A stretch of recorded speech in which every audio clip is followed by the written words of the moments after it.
What's up, gamers? Welcome back. Welcome back. Hit Play Podcast.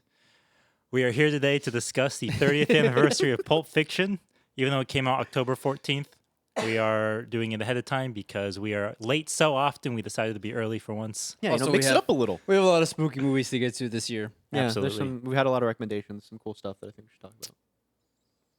But anyways, But yeah, Pulp Fiction. Pulp Fiction. Being the control group of the podcast because you are not as, I don't want to say well-versed in cinema. I mean, I would as argue us. now I've definitely started to get up there. Yeah. Yeah, you know. I feel Yeah. like you guys treat me well. Yeah. What's your experience Yeah. with this movie, Connor? Okay, so I have seen it before. Yes. When as did you I watch it? expect everybody has seen. I don't remember the age group that I was in. I think like probably teenagers range. Were you early Um, teen, late teen? I just said I don't know. It's important. Context. Not really. Did you have your driver's license by that point? I was trying to narrow it I down. was old enough to know that you shouldn't say some of these words. You should teach that to Quentin. I don't think he wants to know. But yeah. So I want to say probably like I would assume like 16, maybe. I don't know. Yeah. It's irrelevant.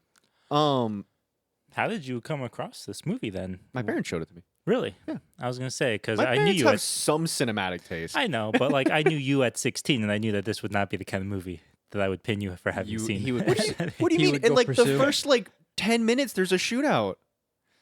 I'm just saying. That's like exactly my type of movie. Yeah, but there's a level of popularity that, you Fair, weren't known for. But no, I think it was The I more think popular something is, the less likely Connor's seen it. Yeah.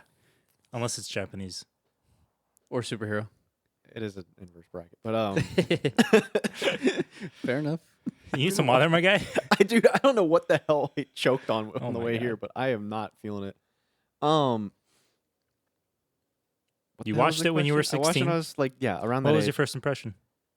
Can I finish my goddamn monologue? Yeah. Um, Asking leading questions. I know, but I'm just like, I'm not even getting to say anything. I'll say yeah. So I watched it when I was a bit younger. My parents introduced me to it. I think mom was like, "You're gonna love this," and I was like, "All right, whatever." And it was pretty cool. I remember coming away from it and being like, "Wow, that was a dang good movie." Yeah. You know, I remember it was also one of those like moments where I was like, I know that. Oh, the People have memes. said that, yeah, you know. The memes. A Um, lot of good memes in this one. and I want to say actually I watched it before it really like hit the meme influx because like now like every scene from this film has got some reaction meme that people use, right? John Travolta That's looking still my around. favorite one. Yeah. But like I want to say I got to it right before like the biggest spike happened because I remember like Yeah. the memes were coming out and I was like, oh, I know this. Don't give me a freaking I did it before it was full Hipster. thing. That's not what I was going for. I was just saying like to contextualize where I understand things. In Connor the is cultural so bias. hipster. He watched a very popular movie 15 years after it came out. Before it got popular a second time. Before the second wave came. I'm about to commit a hate crime. What I'm trying to do is contextualize where I was. Wait, I thought context didn't matter. I'm gonna beat you to death. I'm gonna take this mic stand that I paid for off this and beat you to death. Actually, with you it. paid for this one. That one I bought. This was the first one. You guys are giving too much context now. Keep with your point. That Did was it. any What's your next particular- leading question? Any particular scene leave an impression on you? There's a level of violence in this that I think even a 16-year-old would probably be shaken up by. Well, no, I wasn't. But there is certainly like a handful of sequences where you're just like, wow. Yeah. Because I remember, the OD scene. I remember being like that was intense. Spoiler alert for The 30-year-old Pulp movie. Again, I Yeah. assume that's on the bar. That's on them. If they clicked on a movie, if they Yeah. clicked on a podcast about Pulp Yeah. Fiction. Like I can understand if we want to like not spoil like new stuff. If you haven't seen Pulp Fiction, go watch it and then come back. But yeah, I think the OD scene was really like one of those things where it's really powerful. The opening with them interrogating, Brett. with Brett and the rest of the like Big Is Kahuna it Burger. early Brett? 20s. Brad, I believe. Brad. No, it's Brett. That was throwing me off because I think he says Brett and Brad within that. Does he? I think he gets it wrong on At least purpose. the first though. one, Oh, right? okay, Like the maybe. first time I they just talk. call it Big Kahuna is Yeah. all that I think of.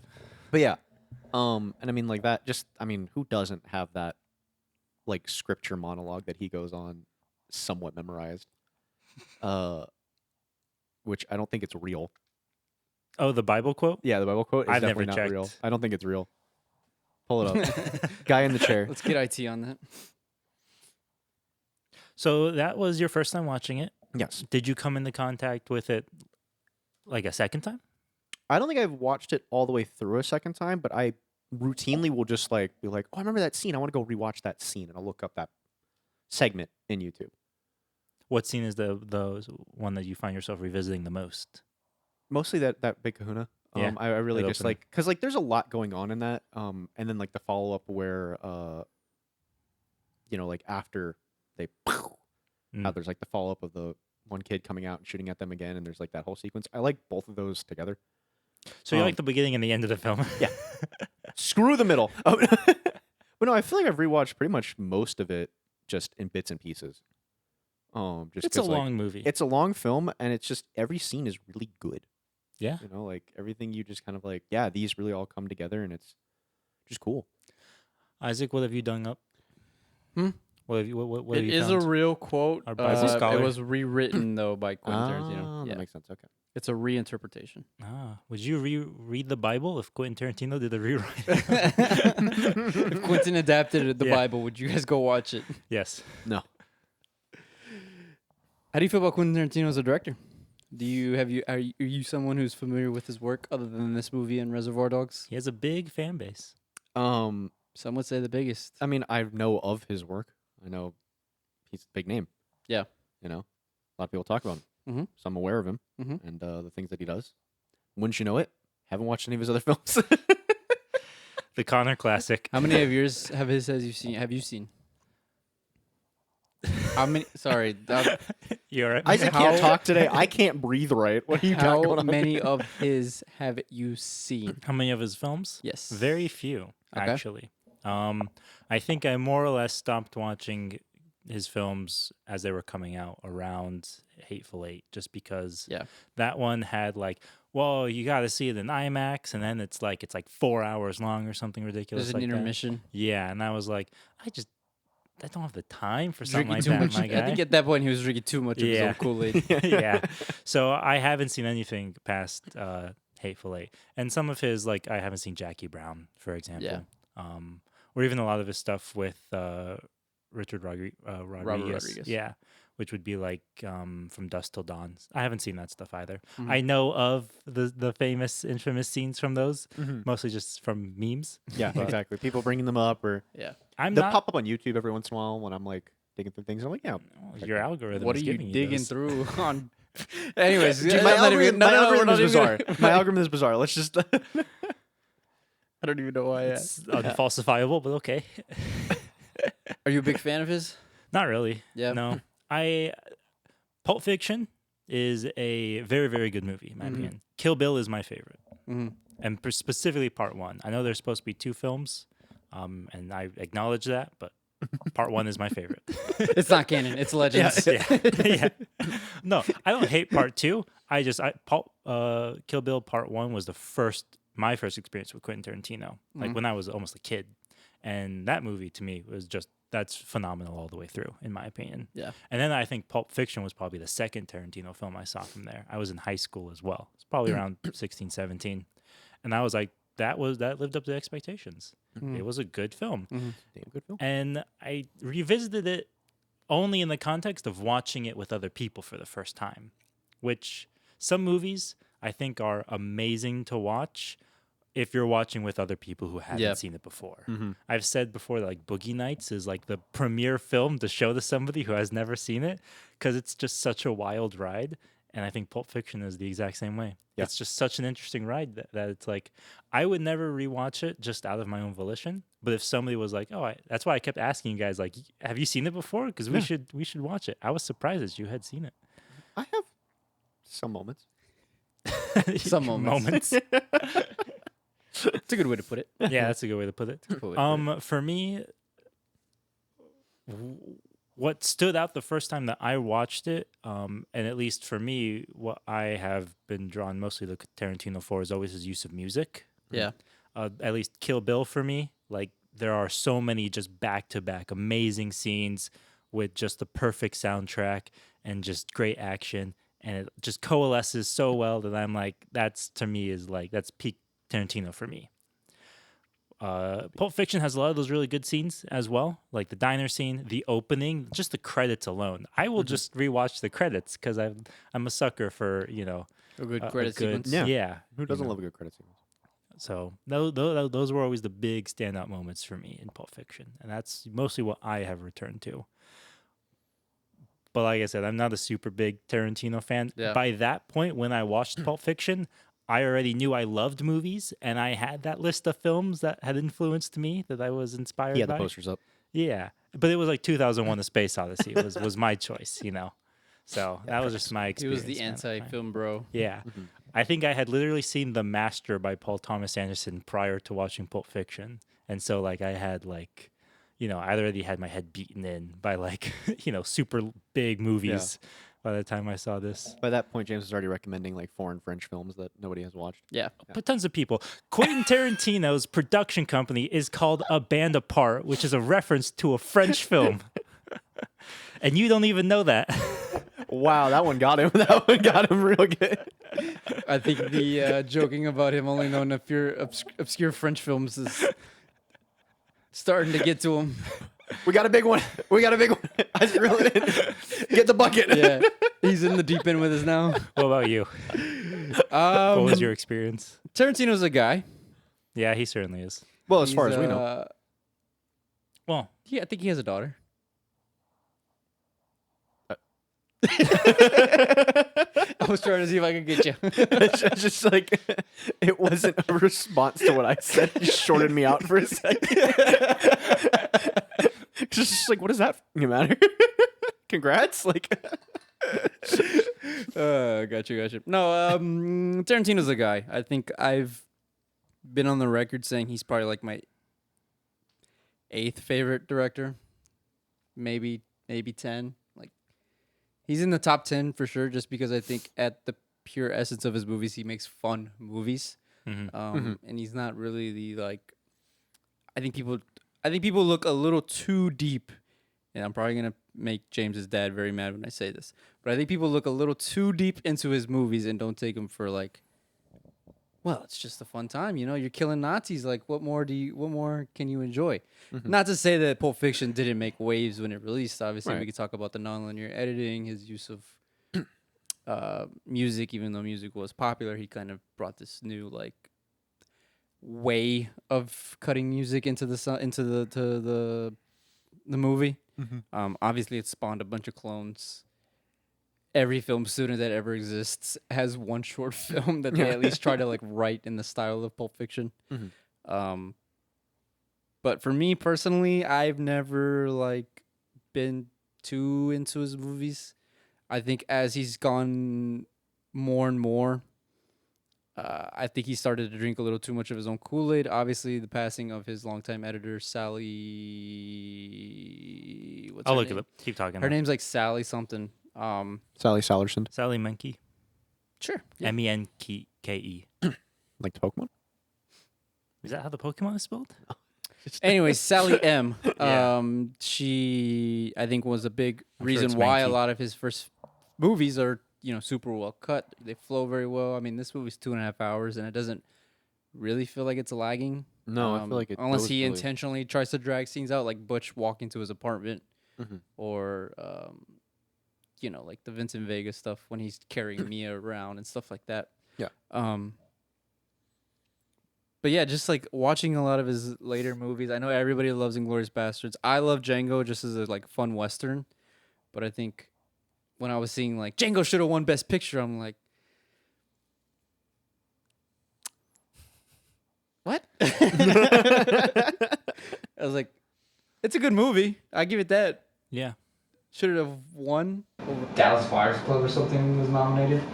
I was like, I don't know. I'm not in the Academy. What can I say? But I mean, I enjoyed Once Upon a Time in Hollywood. I think that's still my favorite of his.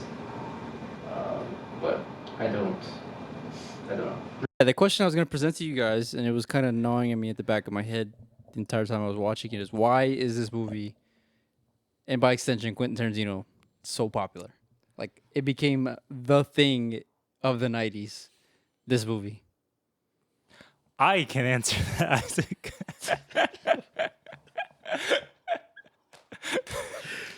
Uh, Go on. I don't know James. what that was, but You seem really enthused about that for some reason. Do tell. No, I think it's part of it is because, after I watched this film and I was kind of going through YouTube and finding a bunch of older clips and interviews with Quentin Tarantino, one of the things that he said that stood out to me was this idea that he wanted to be able to put his imagination onto screen, and that he just hoped that there were other people out there who had similar ideas that he did, similar crazy imagination that he has as well, or foot fetish. And so everybody's got their vice. given that Quentin Tarantino is basically a man made of other movies, his entire style is just a hodgepodge of French New Wave, Japanese samurai films, American grindhouse, like B movies, just all mixed together. Those exist kind of separately, but for him to put all of those influences into like one film really, I think, was the spark that lit the fuse on not just the independent wave in the 90s. I don't think that this was really the first film among those. Yeah. But I do think that for a lot of people, it was the first time they'd ever seen anything like that. Mm-hmm. And you take Tarantino's style of not just directing, but directing actors, his dialogue, his editing, as you were talking about, his approach to music. I honestly think a lot of people were seeing something new for the first time when this film came out.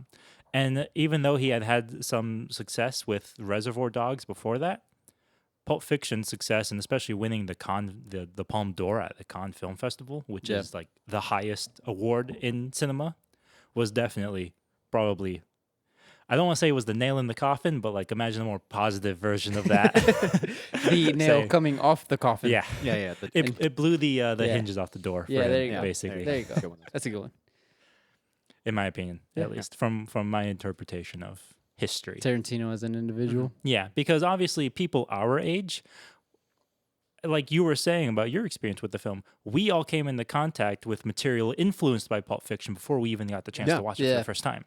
So there's not really much that we can do in terms of like watching this for the first time. I cannot imagine you will find anybody today who is able to watch this movie in a vacuum. Yeah. Somebody will have seen references to it, Yeah. or just like direct It's shots like, from it, or just anything. Yeah. It's like listening to the Foo Fighters before you listen to Nirvana, Yeah. in a way. Yeah. Or Green Day before you Listen to literally any other pop punk. Yeah. Green Day before the Rolling Stones. Yeah. Is there a line of influence there? All right. No. Anyway, Could be. I mean, what do you make of it though? In your opinion, this film's influence?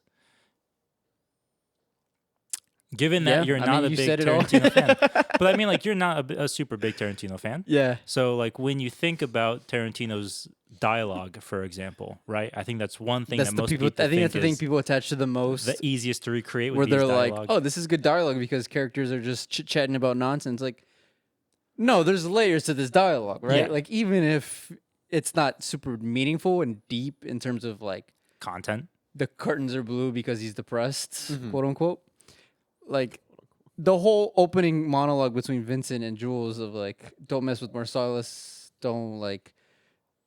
He has problems, and Don't then give like his wife a the foot thing with massage. his wife, like, oh, Yeah. he gave a massage to the wife, like that opens up so many doors later and it sets the stakes for when Vincent takes her out and she's like being very seductive, and he's like, well, I don't want to end up going through a greenhouse roof, like, I mean, he's even like, you're just gonna jack You have off, one you're drink. gonna shake her hand, and Yeah. you're gonna go home,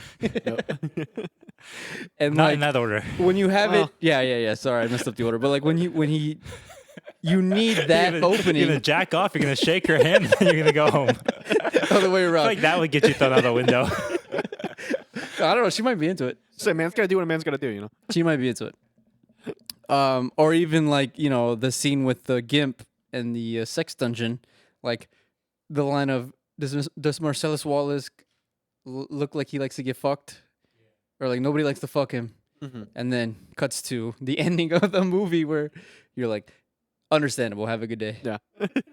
So I think people misinterpret that of like, oh, it just, they're talking about TV pilots. Like, that's cool. Like, I'm going to have my characters just chit chat for 5 minutes about nonsense. Like, no, because there's no payoff at the end Yeah. of all this, like world building in a way. Because that's basically what he's doing is he's building a world out for us to live in. Well, it works because the dialogue serves two purposes. One, it is self-reflexive. Yeah. The things that, and because the film is out of order, it allows him to actually use dialogue to reference things that Reference point. Yeah.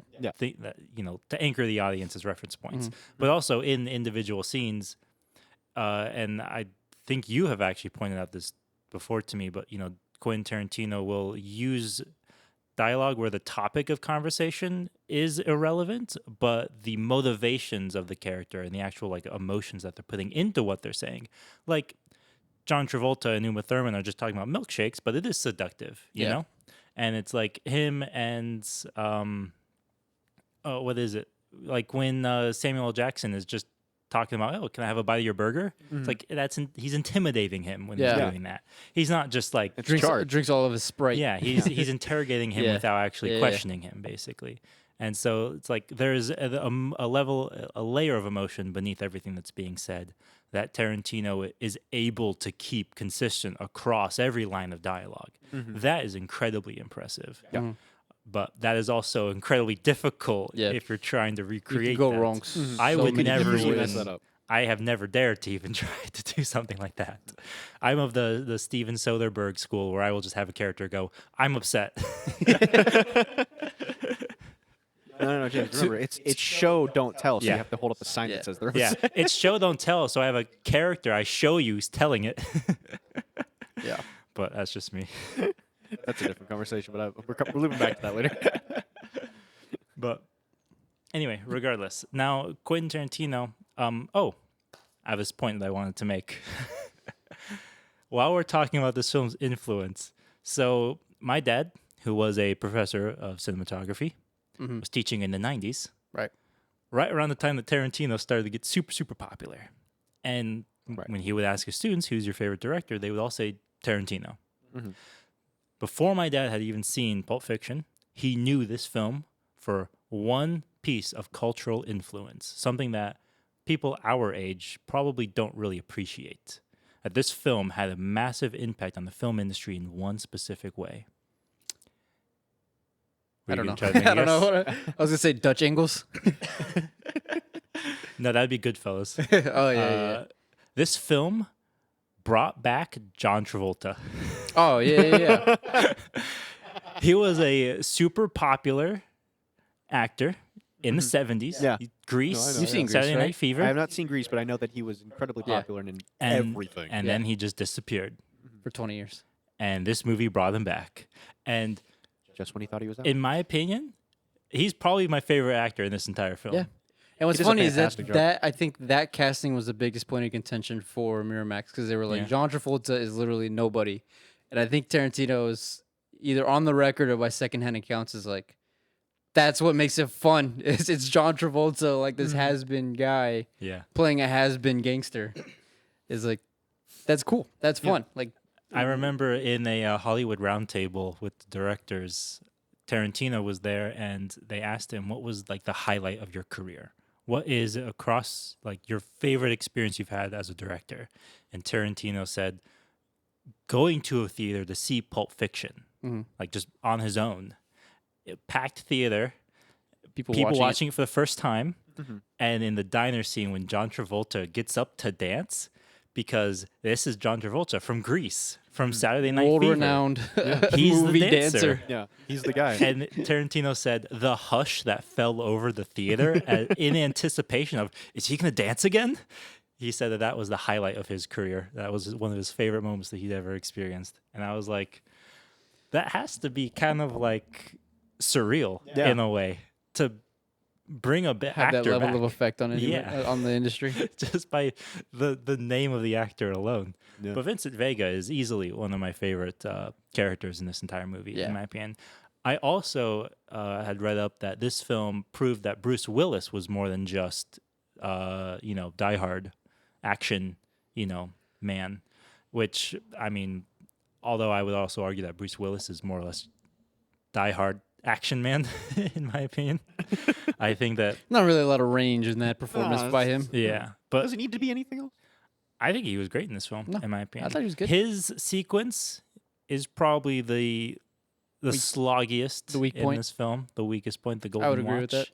It drags in some moments a little too long, and also his character is kind of, secondary to Samuel L. Jackson and John Travolta anyway. It's a lot of time dedicated to a B plot, basically. Yeah, I remember watching it yesterday, and I was like, "Damn, he hasn't even gotten to the sex shop yet. Like, how much longer is this part of the movie?" Like the whole him going home to his wife or girlfriend or whatever. I'm like, why is this a 20-minute thing? Yeah. Like, we could have cut all this out. Me at majority of Chinatown. I'm curious, talking about this film editing, I'm curious to get your opinion. What do you think, and you didn't rewatch those, so you might have to dig deep into your memory. I've been digging. Go What, on. what, I how, wonder you've been so quiet. how do you feel about the fade-ins and fade-outs? I mean, they're a homage to the old style of Yeah. Hollywood cinema. Like, it's nothing more, nothing less. I think Yeah. to me, it's still cheesy when it happens in movies, especially nowadays. But like, I get why he did it. Like the scene when he gets into the taxi and it's very perfectly lit, like right across her face, Yeah. and you can clearly see a movie screen. Even though they've shown they can film using actual, roads and cars. I think that's just him paying homage to that style of filmmaking that he grew up with. Because I mean, he's very open about like, as James talked about in his soliloquy, like, It's just, I love movies, and good word. like I'm very open about. I just love movies, and this is the style of movie I want to make. And I think that's what's so interesting about this movie is that it's 4 distinctly different styles of movies that somehow all tell one cohesive beat to it. Obviously, there's a lot of like, you have to fill in the blanks on yourself in terms of going from 1 to 2 to 3 to 4. Right. When you actually put them in sequential order. But like, to me, that's the most fun part, because I think he structured the script to where it was supposed to be 4 separate directors It was 3. working on 4 different movies, and then he was just it was gonna be like a short story Yeah. compilation in movie format, basically. I didn't hear about the 4. I heard that it was going to be 3 different parts. That might but have it been was it. going to be like a short story compilation, Yeah, basically, yeah. is what it would be. Yeah. And they would just have the same 'Cause characters. he was gonna that move have in and out. him do one. He was gonna have, I think Rodriguez was gonna do another, and then we're gonna get another director to do the third, and they was just gonna be like osh posh. Yeah. Mhm. And then he was like, "Well, wait, this actually can't tell a cohesive story. Let me just Do it. do some things." Yeah. Yeah, more or less. And also Miramax, I think, got involved and were like, "No, this is stupid. Like, just make a movie." No. We're not paying a bunch of different people. Just Yeah. Oh, I thought you had a point. No, I thought Connor had a point. That's why I No, I was, stopped. yeah, I was just adding to your. I was throwing a joke in there. I tilt my mic up. by Yeah. accident. Did you think this movie slogged for you? No, You're I very don't- notorious. Like, if it's not an hour 15, No, that's why. don't even like, show it to me. That's one of the things that I remember the most is that I remember being surprised it ended. I remember being Yeah. like, "Whoa, it's done already." We should probably leave. Yeah, that's a good call. Yeah, like it was just like, I remember like being like, I thought this was gonna be a lot longer, and Yeah. when I was like, oh, it was that long, I just didn't realize it. It's funny how I felt the exact same way the first time I watched it, and it's felt longer every Yeah. time I've Mhm. watched Yeah. it, though. Because I think like Would that be the first issue. time you're like almost enraptured by it. Yeah. Yeah. You're like, this is so like, you know. And now we're waiting for the greatest hits of Yeah. Yeah. English waiting for the best motherfucker. part. Do you Yeah. speak it? Like, haha. Yeah. Leo pointing Yeah. at verbal mean. Leo pointing at the screen. Yeah, because to me, I feel like my memory of watching this is very similar to how I was when we watched The Godfather. I remember just sitting there and just being like, as I'm watching, I'm like, okay, I understand that this is like, Peak. yeah, this was like him in the old age. That statement makes no sense, but whatever, we're leaving that in. I think we all have a bunch of flubs in this spot. Yeah, this episode is cursed. Double checking the audio again. No, you're good. I've been looking at it this whole time.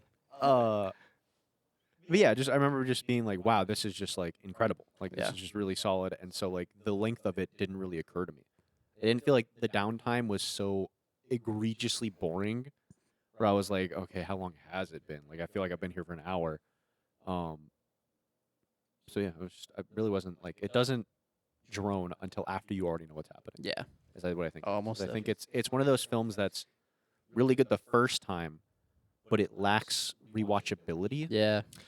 That's part of the reason why I think I've always enjoyed rewatching it with other people, is because it's like you're getting somebody else's experience, especially for the first time. Yeah. Is just like that's what you need to watch this film, right? Yeah.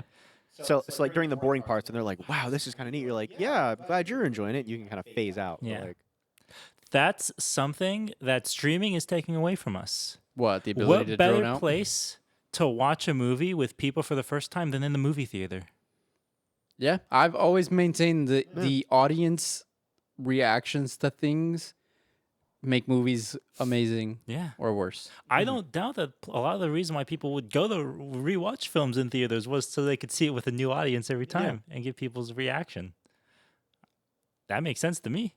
I mean, I'm young enough that I don't ever have had that experience. yeah, But nevertheless, that thought occurred to me that streaming is taking that away from us. yeah. That's, I mean, I think that also just depends on what your definition of an audience is, because I feel like you guys have gotten that every time you showed me something. well, that's why we show you things that you've never seen before. Well, I know, Yeah. but that's what I'm saying. Like, it's you can have an audience without having like the whole audience. Because like for me, like theaters are okay. Cool. I have to sit here and do nothing for the duration of this film. Yeah. And you know me, I like to twitch. Like I get twitchy. I want to like do stuff like so. Like even like when we're just sitting here, like unless it's like a film that I'm enraptured by, I can be like, let me check my phone really quick. Like do something just like I'm still paying attention, but like I don't have to be so like laser focused. Imagine watching Chinatown in theaters for the first time. I would have walked out. There's certain movies I'm definitely glad that we don't have to watch in theaters. Yeah, and that's not to say Not I that don't- I don't- Chinatown is one of those, but That's not to say that I don't like going to theaters. Like I love going Yeah, to theaters. yeah. But it's just like there is very much a difference between that. And so like sometimes like watching a film with just like my buddies on the couch gives that like reaction. there's also different types of movies, right? Yeah. Like Because like 21 Jump Street, we could all sit here and watch it yeah, every day. I was about to say, imagine going to watch Borderlands in the But theater. then there's stuff like, yeah. I would have hated that. Isaac would have walked out. Yeah. For start, if we had watched Borderlands in theaters. Did you guys ever walk out of the film before? No, I don't like wasting money. No.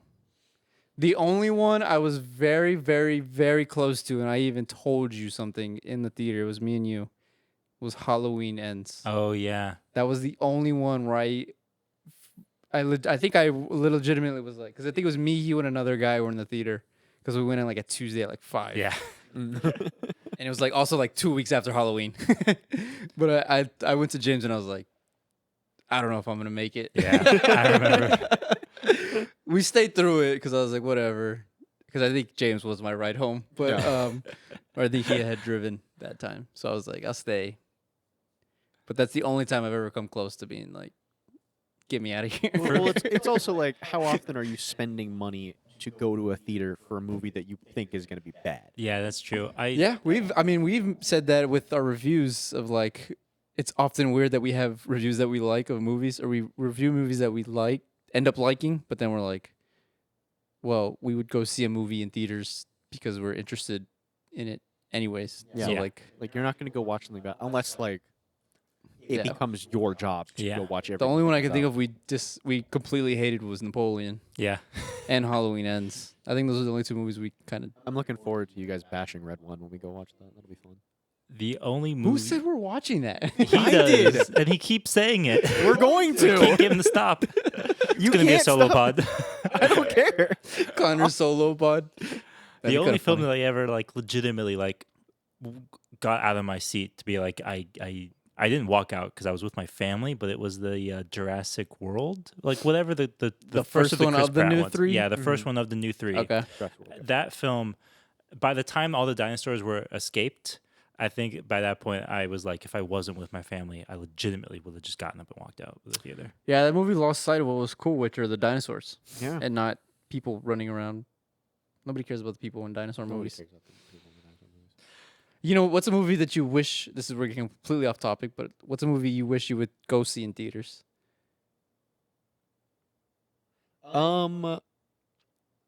I think recently I wish that I had been smart enough at the time to go see the original Into the Spider-Verse in theaters.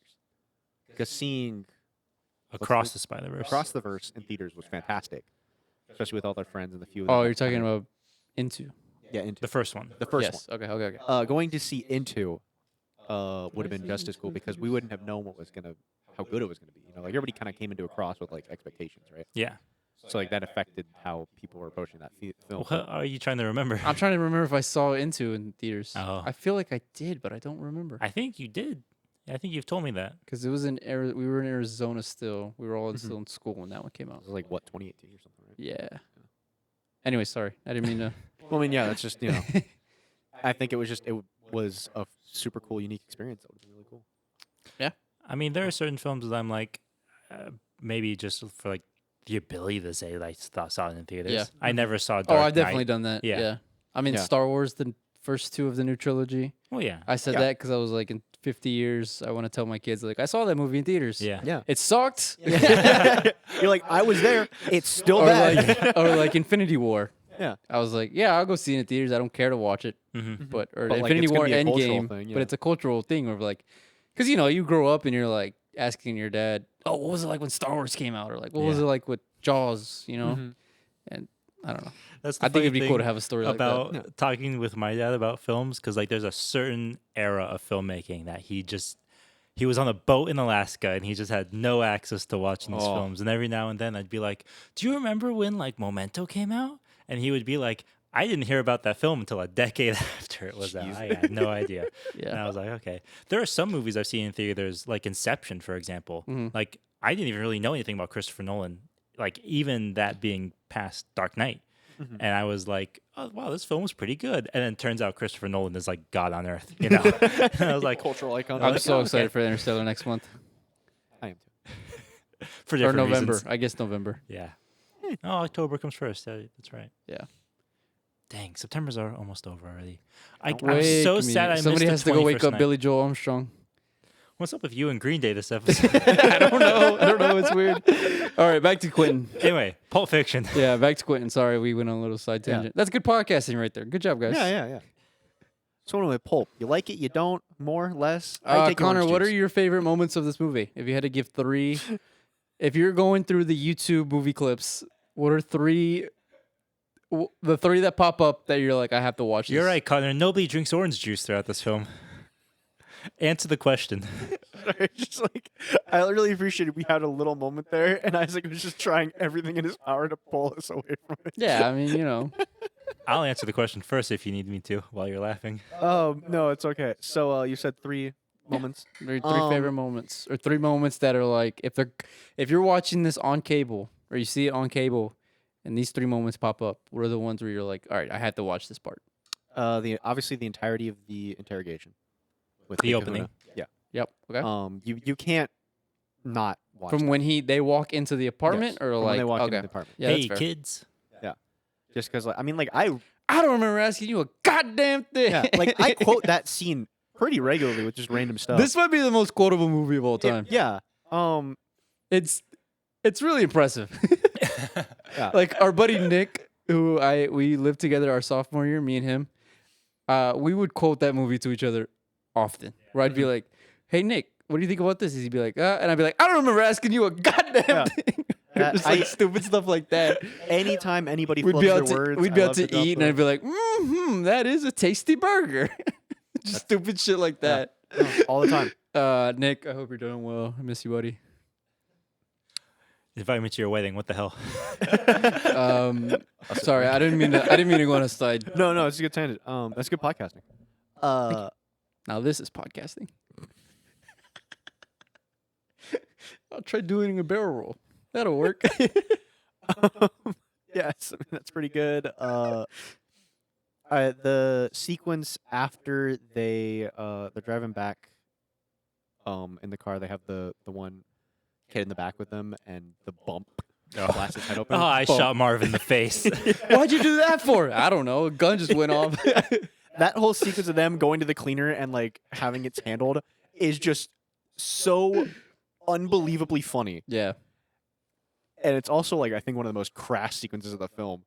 And just every time I think about it, I'm like I have to go rewatch this because it's just so Funny. absurd. Like Yeah. it's just one of those things where it's like you can only have a situation like this for us normal people in a film, right? Like Yeah. this is the only way that I'm ever gonna like be able to have any type of interaction like this. You sending the wolf? Shit. Yeah. That's all you had to say. I don't quote it, but there's a part that's just stuck in my head of dialogue where they're in the car cleaning and John Travolta's like, I'm about to blow right now. And Samuel Jackson's like, you're about to blow with every piece of brain I pick up. I'm Superfly TNT right now. And I'm like, for some reason, that phrase, Superfly TNT, is just like lodged in my brain I'm somewhere. a race car and I'm at red. I'm telling you, you don't want me at red. It's not you're good. a race car? Well, I'm a cloud lane motherfucker. That's it. I had it. It's I'm going. I'm in the front. I'm in the window. You cleaning up the skull. We're switching spots. so good. Oh my god. God, Samuel Jackson's so funny. It wasn't supposed to be him. It was supposed to be, I think, Lawrence Fishburne. Lawrence Fishburne, Oh, which yeah. would have been a weird Yeah. thing because we wouldn't have Samuel Jackson as we know him. Yeah. And And we wouldn't have had Lawrence Fishburne in The Matrix because I think that's what he went to go work on instead of this movie. Wow. I think. Don't quote me on that. I won't. We're quoting him. That was a half. I don't think I'm it's quoting right. it right now. I had read it somewhere and On that the bottom was, of the screen. That was half-assed. He read it on Reddit. Anyways, Better what's way. your number 3? Sorry, we keep Oh, I mean, I figured this was the just for whole movie. conversation. The rest of the plot. The diner sequence, mainly because I love to just clown on the milkshake. Yeah, I can't remember how expensive it was, but $5. $5. It's a $5 Was it milkshake. $5? Anytime we go anywhere, and I look at prices for things, that's the thing that pops in my head the most. Like when we went to that one milkshake shop in Domain. Oh, the yard. Yeah, the yard. Yeah. We went to the yard. That's the first thing my brain thought of. I was like, this better be the best goddamn milkshake. Dude, Sarah, I love you, baby. Sarah, the other day we went to He's about to Amy's. say something. No. We went to Amy's one time, and she bought a fucking $10 milkshake. The She $10 put is a- expensive She put a for bunch milkshake. of stuff in it, and I was like, I've never ever told her like, what are No. you doing when you Yeah. buy stuff? Because I'm like, whatever. It just cost Yeah. of doing business, right? Mhm. I'm just kidding. That was a bad. That was a bad way to put it. You know what I mean? Sure. Everyone knows what you mean. Yeah. Keep going. We're in a relationship. We pay for things sometimes. Finish your point. What? But- you gotta make it weird, man. Just keep talking. But there was a moment when we went to Amy's. She put a bunch of stuff in her milkshake, and it came out to $10. And I said, "What did you just do?" $10 is a lot for a milkshake. Exactly. I had a That's too Vincent much. Vega moment where I was like, "Why?" Yeah. Yeah. That's anytime I It was sit down. great. I never even know a milkshake could get that expensive. We're about to find out. We're about to find out. What do you think James and I are doing after the pod? See the biggest bill you can rack up at Amy's. I imagine the workers would be like, "All right, bro, like we cannot put it in the blender." No, they'd probably be like, hell yeah, that's a fat tip. 0. Turn the iPad around. It's gonna ask you a couple questions. Yeah, all right. You owe me money. Anyway, James, what's your 3 favorite? The opening credits. I Mm-hmm. mean, I just love the music. Misery Lou. I think that's how it's pronounced. Yeah, the Name that Black Eyed Peas song. song. Yeah. Honestly, just the opening credits. Also, the dancing scene in the diner, of course. Yeah, that's a fun Classic. part. Probably Classic. the most referenced part of this entire film. I wouldn't doubt it.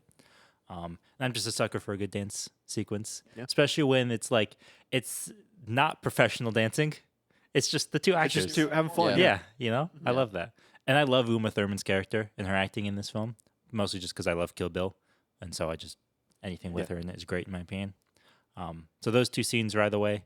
As for a third one, I mean, I also probably would have to go with either the interrogation scene or the cleanup scene. Because Yeah, that's a Yeah, good that's one. just some of for the me- highlights. Yeah. the part of the cleanup scene that I think I would go back to rewatch the most is Quentin Tarantino's acting. It's so bad. It's so bad. It looks like he's doing ADR, and then you're like, no, that's actually how That's he Yeah, that's is. just him. Yeah. like he moves his mouth in such weird ways. I think there's some statistic where Quentin Tarantino is the only person so far to be nominated for Best Director and Best Picture at And a the Razzie. Academy Awards and Worst Actor at the Razzies. It's pretty bad. It doesn't get much when better. you're this fly, you're just. I know how good my coffee is because I'm the one who buys it. When Bonnie buys it, she buys shit. And I'm like, you're so bad. And he puts himself in every movie. Yeah. Well, I mean, Yeah, if I had the power to put myself in front of all the cameras and just be an idiot, I'd do it. Nice. you got me. Quentin, I'm sorry. I wasn't familiar with your game. He might have a point. Isaac, you the Tarantino hater? I'm not a Tarantino. I know As a you're resident not. hater. Yeah. I'm a hater of a lot of things. Yes. If That's why I said, Tarantino as has the a million resident fans, I am hater. not one of them. If Tarantino has 50 Um, fans, I am not one of them. For me, I think the one that had me on the rewatch at least being like, ooh, I think was the OD scene. I think what's awesome is the scene specifically. I remember watching it and where Vincent is calling his friend. I forgot his name. His name is escaping me, but the redhead guy. And he's like calling and he's like freaking out. He's going like 100 miles per hour down the road. And then it cuts to phone ringing. He's eating like Captain Crunch in his bed, like looking at the phone, looking back at the TV, looking at the phone, looking at his bowl of cereal, like all slow. Cuts to like Vincent freaking out, like, you better pick up. You better fucking pick up. You better pick up. I think that scene for the editing alone, I think is very fun to watch just because you feel like it's a very palpable like tension building, and then it obviously culminates with him going head first or Crashes driving into right his into house. the car, No. and then everybody's yelling at each other, and I'm like, this could be a short film. Yeah. Just this Yeah. scene right here could be a short film. After a quick Google search, the character's name is Lance, Thank and you. the guy in the briefcase scene is Brett. Brett, Two T's. because I think he does say Brad, Yeah, I think he does. right? No, I swear he says Brett. No, he says both. Okay. I think that's the thing though, is Okay. he's Yeah, saying he things gets his both name on- wrong. I think because he's like, look at the big brains on Brad. Oh, yeah. Yeah. He says, look at the big brain about it. Yeah. Good job, guys. Good work. Yeah. So that's probably number one. Yeah. Number two is probably that opening conversation they have. Which What do they opening? call a quarter pounder with Oh, cheese? yeah, in the car. El Royale Royale with with cheese. cheese. What do they call a Big Mac? La Big Mac. Shit. What do they call a Whopper? I don't know. I didn't go I to didn't Burger go King. World renowned traveler, Vincent Vega, everybody. Yeah. I think that's just a fun line. Just I didn't go to Burger King. Yeah. It's real. It's just Yeah. so Yeah. real. Like, it's just so, like, Yeah. I hate using the word realism when it comes to screenwriting and especially dialogue, but that's as real It's as realism. you can get. real as fuck. That's a real conversation that you would have with somebody. I mean, I feel like that's the reason why most people latch onto the dialogue in this film is just Yeah. because it's kind of down to earth. Mhm. You know, It's hashtag relatable. like I mean, Some if would say. somebody unloaded a gun on you and then you didn't get shot, you Yeah. would be like, "We just witnessed a miracle, and I want you to acknowledge it." Don't do that shit to me. Yeah. Don't do that to Especially me. if you just quoted a Bible scripture and then you got shot at and weren't Yeah. shot. Like, Yeah. come on. All right, how would you rank this film? Say goodnight, Raquel. Good night, Raquel. That's called character. I have character. No, you are a character. Just because you are a character doesn't mean you have character. A lot of good lines from Very, Harvey very, Keitel very in this movie. quotable. Absolutely. Where would you rank this film? Nevertheless, S, A, B, C, I'd probably put it up D pretty- tier. I'd give it at Connor least an wants A. Quentin Tarantino to cease existing. All right. Connor wants More feet? No. Connor wants to. Now we're speaking my language. I'd give it an A. Yeah. I'd say like an A plus. A plus? I'd say A plus. Like I said, Kill Bill is still my favorite of Tarantino's works. You would. I said it earlier, yeah. Which ones of his have you seen? You said Kill Bill, Reservoir Dogs, Reservoir Pulp Dogs, Fiction, and this one. and then Django Unchained Okay. as well. Mhm. Which by that point, that to me, I was kind of like, this is a little too much of the Kool-Aid for me. That's another movie where I'm like, oh, nice. We're getting to the, we're getting to the Candyland, and then you're like, this is an hour and a half just in the Yeah. Candyland. Like, what are we doing? I kind of tapped out at that point, I think. Yeah. At that point, I think there has to be one more I've seen from him, and it's just it's escaping me. I don't know why. That doesn't sound like a film. Inglorious Bastards. There you go. Yeah.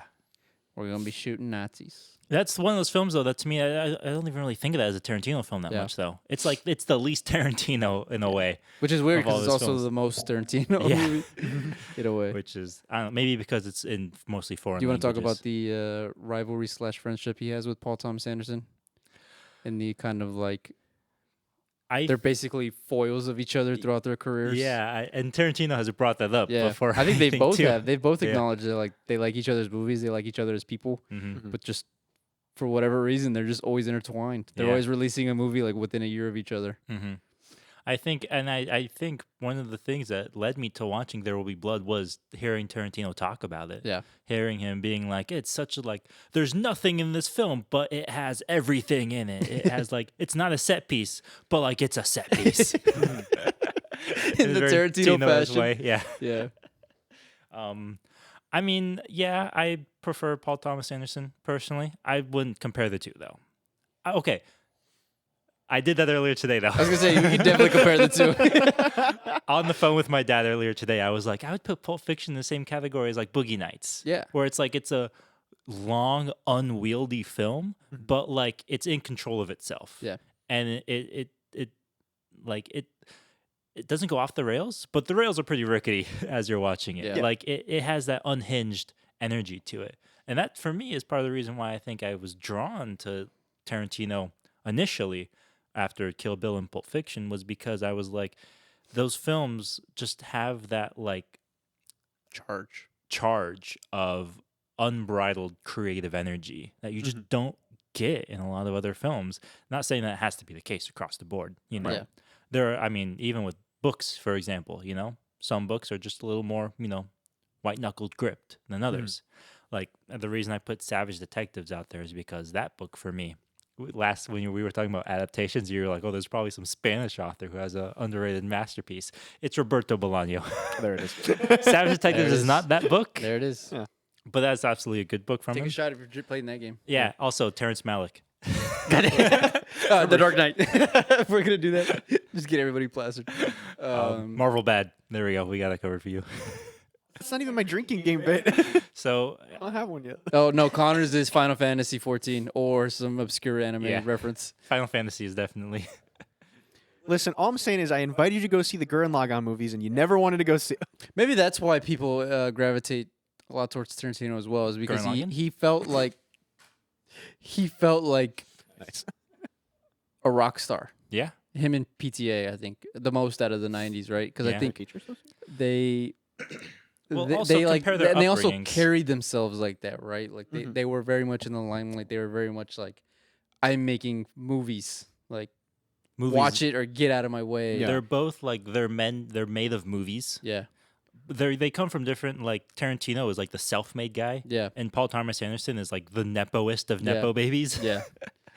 But they still have remained independent throughout their entire More careers. or less. Yeah. I mean, Miramax basically became a mainstream company. Right. But they're That's- basically independent filmmakers who have the ability to just do anything they want in their Yeah. films for the most part. And people will go watch them. And it's understandable why I they think- would war against each I other. think that's probably his greatest, I don't want to say greatest, but one of the his strength. defining characteristics of Tarantino is that despite the wide subject matter of his movies, the wide,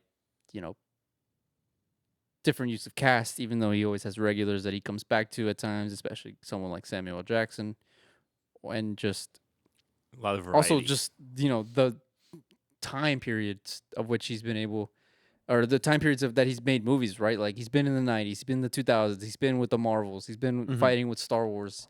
He fights with Disney like every other week. It seems like literally is like calling out Disney on podcasts.